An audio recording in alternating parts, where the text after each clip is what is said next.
Kiki Camarena.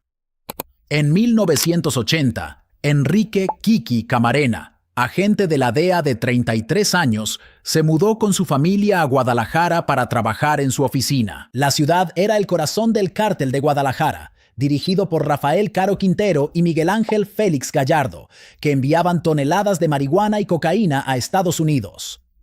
El trabajo de Camarena consistía en labores de narcóticos infiltrado, mezclándose en bares, ranchos y trastiendas, usando un español fluido y jerga callejera para moverse por los mismos espacios que los traficantes sin llamar la atención. Durante los años siguientes, él y el piloto Alfredo Zavala crearon una imagen más clara de las operaciones del cártel, sobrevolando a menudo zonas remotas de Zacatecas para registrar pistas de aterrizaje ocultas y recintos vigilados. En tierra, Camarena escuchaba cómo los cultivadores del cártel presumían de una operación masiva protegida por las autoridades. A finales de 1984, sus informes llevaron a la Policía Federal Mexicana a Rancho Búfalo, una plantación de marihuana de 1,300 acres. En noviembre de 1984, unos 450 soldados mexicanos, apoyados por helicópteros, descendieron sobre Rancho Búfalo. Destruyeron unas 4,000 toneladas de cannabis de alta calidad e incautaron más.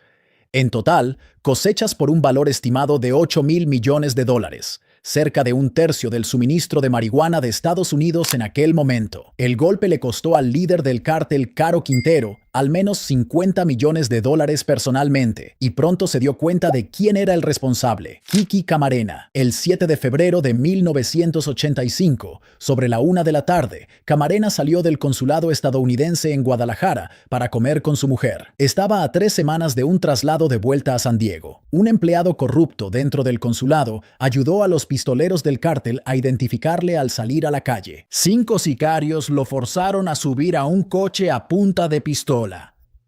Ese día capturaron también al piloto Zavala. Retuvieron a ambos en una casa de Ernesto Fonseca en la calle Lope de Vega. Dentro, los hombres arrastraron a los agentes a una habitación, les ataron las manos y los sentaron en sillas. Al mismo tiempo, los jefes del cártel y el corrupto jefe de la policía secreta de Guadalajara los rodearon, repitiendo las mismas preguntas sobre redadas, informantes y qué funcionarios de México ayudaban a la DEA. Cada vez que pensaban que ocultaban algo, alguien daba un paso adelante con una barra de hierro y los golpeaba en la cabeza y las costillas. Luego, otro hombre les presionaba la piel con un objeto encendido, quemándolos mientras gemían y luchaban por respirar. Cuando empezaban a perder el conocimiento, un médico se arrodillaba a su lado y les inyectaba estimulantes directamente en el pecho para que sus corazones latieran con fuerza y despertaran de golpe, solo para que la tortura pudiera continuar. Para cuando la paliza terminó por fin, habían pasado más de 30 horas. Unos 2 días después del secuestro, Camarena y Zavala estaban muertos. Semanas después, equipos de búsqueda que excavaban en un rancho a kilómetros de Guadalajara sacaron 2 bultos envueltos en plástico. Los hallaron maniatados y amordazados, con el cuerpo marcado por las brutales quemaduras y fracturas de la tortura sufrida. For what he knew as an undercover agent. Barry Seal. A principios de los años 80, Adler Berryman Barry Seal era uno de los principales contrabandistas del cártel de Medellín, transportando cocaína desde Colombia a Estados Unidos y ganando decenas de millones de dólares como piloto de transporte de confianza de la red de Pablo Escobar. Había empezado como un joven piloto superdotado de Baton Rouge, Luisiana, volando solo de adolescente y trabajando más tarde para Trans World Airlines. Pero paso a paso, pasó del trabajo encubierto al narcotráfico a tiempo completo, llegando a mover unas 56 toneladas de cocaína al país. En 1984, su racha terminó cuando agentes de la DEA lo atraparon en un solo vuelo cargado con unas 462 libras de cocaína, con un valor de mercado de unos $168 millones, suficiente para justificar una cadena perpetua en circunstancias normales. Ante esa realidad, Seal eligió cooperar en lugar de ir a prisión y aceptó trabajar como infiltrado para la DEA y seguir volando para el cártel, pero ahora con cámaras ocultas y equipos de grabación en sus aviones.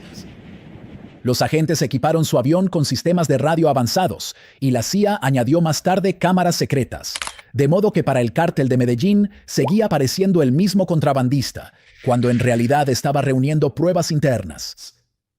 En 1984, Sil voló en una misión a Nicaragua, donde las cámaras ocultas captaron a Pablo Escobar y a otros miembros de Medellín cargando cocaína en su avión, junto a funcionarios sandinistas nicaragüenses.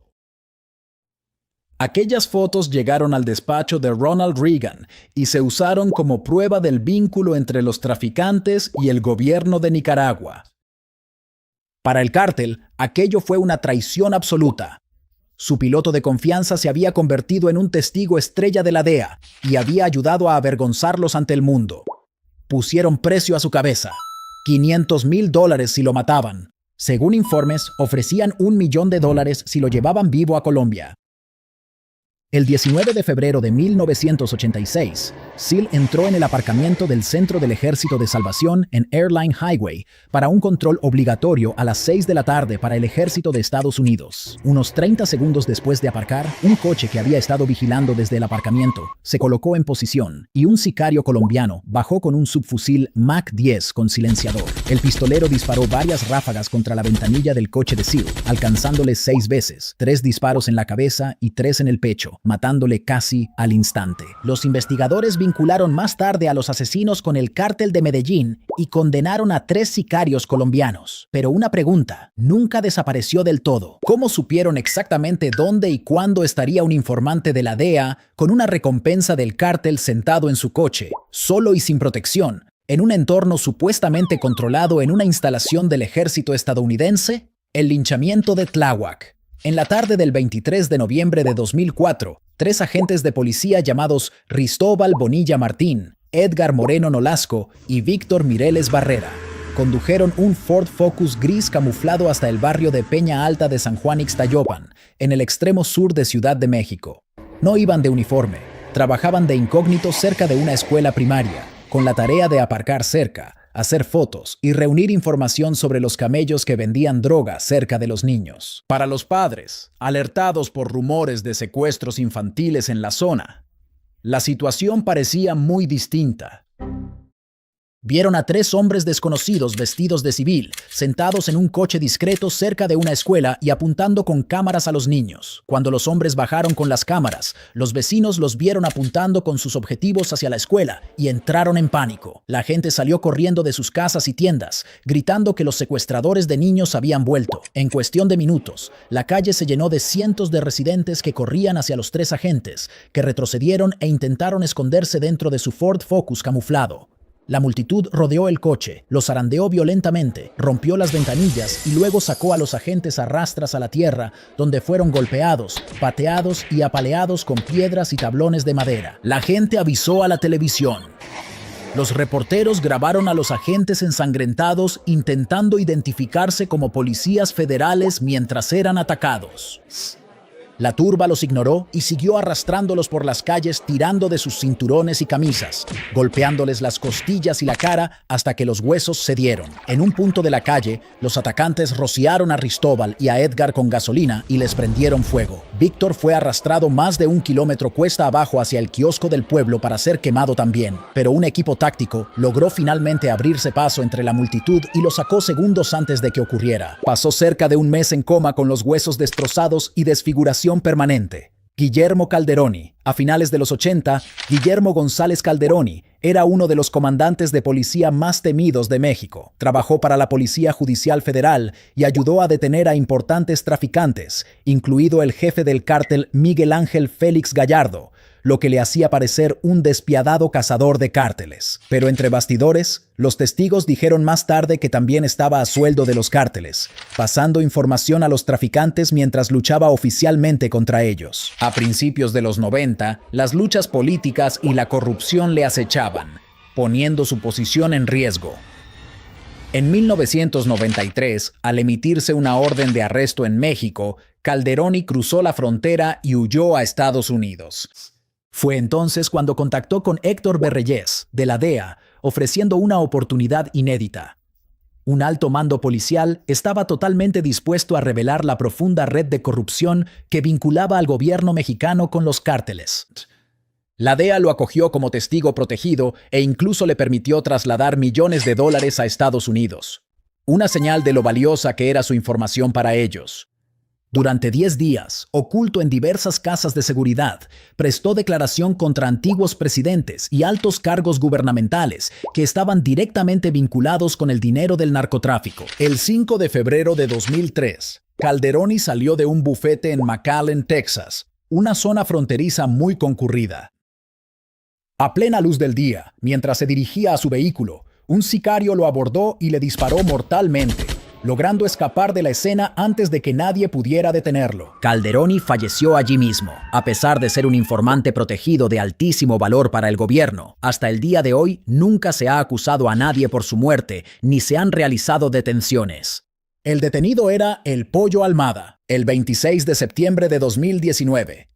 La Policía Federal asaltó una casa en Zapopan, Jalisco, y detuvo a Carlos El Pollo Almada Castillo, de 27 años, el jefe del cártel CJNG que controlaba todas las operaciones en Guadalajara, la segunda ciudad más grande de México. Almada mantenía una relación muy estrecha con El Menchito, el hijo del líder del CJNG, El Mencho. Ambos crecieron juntos desde la infancia, por lo que Almada conocía a la perfección sus rutinas diarias, sus escoltas personales, todos sus movimientos de dinero y los secretos más profundos de su círculo íntimo. El Menchito llevaba en una prisión mexicana desde 2015, luchando contra la extradición a Estados Unidos durante 3 años. Mientras sus abogados seguían ganando batallas judiciales, los fiscales estadounidenses necesitaban desesperadamente un testigo interno que pudiera testificar sobre las operaciones del CJNG para obligar finalmente a México a entregarlo. Tras ser detenido, Almada supo que cooperar era su única opción para no morir en prisión. Aceptó testificar ante las autoridades de Estados Unidos y desvelar todos los entresijos de la red del Menchito. Ese testimonio fue la prueba clave para que México actuara. El 21 de febrero de 2020, agentes mexicanos esposaron al Menchito en su celda y lo enviaron en avión a Washington, D.C., para ser juzgado por narcotráfico en un tribunal federal. En el cártel CJNG sospecharon de inmediato que Almada filtró la información, que permitió su extradición tras años de bloqueo judicial. Solo 8 días después, el 5 de marzo, a las 11 de la mañana, los guardias de la prisión de Puente Grande abrieron la celda de Almada y hallaron su cuerpo colgado de una sábana junto al inodoro. El certificado de defunción decía asfixia mecánica por ahorcamiento, pero las autoridades nunca aclararon si fue suicidio o asesinato, ni cómo pudo ocurrir en una prisión de máxima seguridad. La inteligencia mexicana creía que el Mencho ordenó el golpe a través de operativos que ya estaban dentro de la prisión, simulando un suicidio para enviar un mensaje a cualquiera que pensara en cooperar.